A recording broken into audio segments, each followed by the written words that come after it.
In today's video, I'll be walking you through step by step exactly how to set up an email list, as well as what settings to choose and in what situations you would use them. Now, if you don't already have Getresponse and you want to get it, there is a 30-day free trial if you want to take advantage of that, and you can get to that by clicking the link in the description below this video. But with that being said, let's just go ahead and dive right on in. Okay, so I'm at the home page of Getresponse when you actually log in. So if you're not logged in, go ahead and log in and you'll be on this page. And so to view our list, all we do is come up here and click on lists, and this will show you all of the email lists that you have in your account. As you can see, I have two of them right now. I've got the default list and a broadcast list. Now this is a brand new account, so there's not much in it, but to create a new list, all you do is click create list, and then you want to name your list. I suggest being somewhat descriptive about it. For this tutorial, I'll just call this one list 1. And by the way, if you have another list that you've already set all the settings up, like we're going to walk through here in just a second, you can choose this option right here, copy existing list settings. Like if you want multiple lists and you want the same settings, you can click this and select a different list, and it'll actually import all the settings from that list to your new list. But I'm going to show you how to set it up initially though. So we're not going to choose that option. I'm going to just click the X and then click create. And as you can see, our list 1 has been created. Now to view all the contacts in that list, all you would do is click on that list right there. And if there's any contacts in there, it'll show you all the contacts. And if there's, hundreds or thousands of them, it'll have different pages. And so I'm going to go back. And to get to the settings, all you do is you hover over this little menu right here and click settings. Now these are the general settings, and as you can see, the name that we picked is right here. Now you can also add things like a list title and description, to further describe what that list is for so you don't forget. But for purposes of this demonstration, I'll just choose the same name for the title, and then for the description, I'll just put something like tutorial list. Now another thing to keep in mind, if any of your contacts, unsubscribe, or if they sign up to one of your lists that has a double opt-in, and you might not know what a double opt-in is, but just stay tuned and I'm going to cover that in just a second. But the list name is what's going to show up, so they may see this and it tells you that right underneath. And so for category, I'm going to just put internet marketing, so you can search here for the category, and then language English. And also if you have any questions about this, you can hover over these little tooltips and it'll tell you more about it. Now this next one is your postal address. I recommend putting something like a PO box in here rather than your home address. That's the best thing to do for business because by law you're required to have it in there. So I don't believe you can actually turn it off. It's grayed out. I haven't really looked into that because I'm not wanting to turn it off anyways. But anyways, if you want your logo to appear in the emails that you send, you can select that here. So I'm gonna just select mine, and there it is. I'm gonna just click open.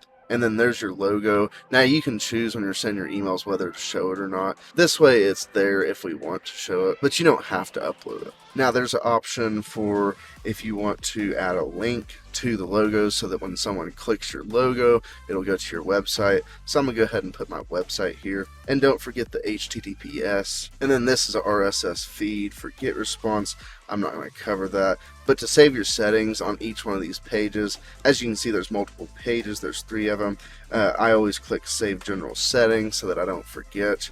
And then we can move on to the next page. And this is a subscription. Now this first option is if you want to receive an email each time someone signs up for your list, for this list, and tell you a little bit more about it right there. I recommend keeping this off because you might end up, like if you're getting a lot of subscribers to your email list, you're going to get a ton of emails, and that could be really, really annoying. Now here's the double opt-in that I was talking about earlier, and basically in a nutshell what double opt-in is say you're giving away a free ebook and someone goes to your landing page, they put their name and email in, and they hit submit, and then the autoresponder sends them the email with the download link for the book. What double opt-in does is it makes it to where they signed up initially to get the free thing, and now they have to actually click another link that's sent to their email to confirm that they actually want to subscribe to your list. Now this can help with open rates and click rates because only the people that are really, really interested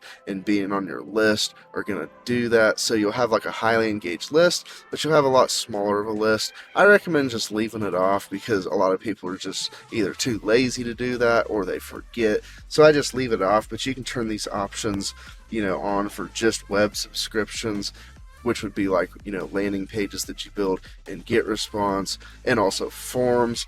And there's another one, API subscriptions, like if you're integrating, Getresponse into like a form on WordPress, that's an API integration. So disable plain HTML form signups. So if you're using like the form builder, like an HTML form on your website, Getresponse has an HTML form builder. If you're using that and you get like a bunch of bots signing up, as you can see, you can hover over this to see a little bit more about it.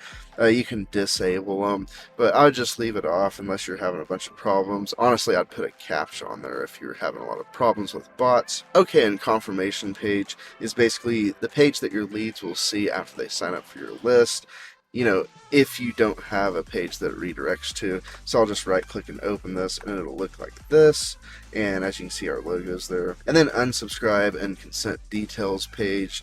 This is just the page that they'll see when they unsubscribe, and you can't really change much about it. And so this is what it'll look like when they unsubscribe. And then the success page for unsubscribing. As you can see, there's like a little questionnaire there, and there's also some other options. And then there's index and search engines, and basically like the emails that you send can be indexed in the search engines. I don't really recommend that, but if you want to turn that on, you can. You can read a little bit more about it right here. So I'm going to click Save Subscription Settings. Okay, so now confirmation settings. Basically, this page is like if you're doing a double opt-in. These are the settings for the confirmation page when they actually click the link to double verify that they want to be on your list. I would just recommend leaving it to HTML for the email format, and then just leave everything default, and then just make sure that whatever email address that you're wanting to use, which in my case I would want to be using this other one. And then for the body template, I'd just leave it default,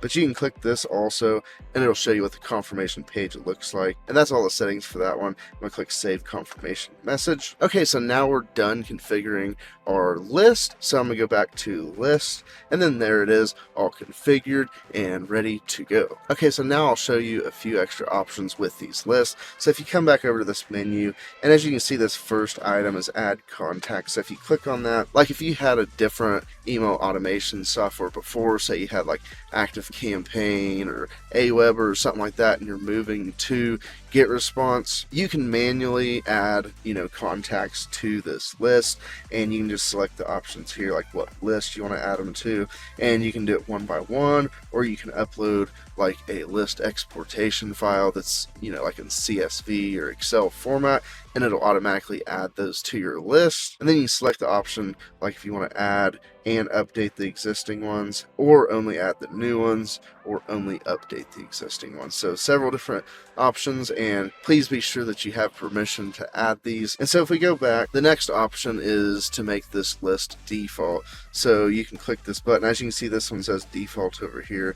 So if I come over here and click this button default, now you'll see that it comes over to this list. So when you're sending like an email or setting something up, this will be like the default list that shows up. And then the next option is show contacts.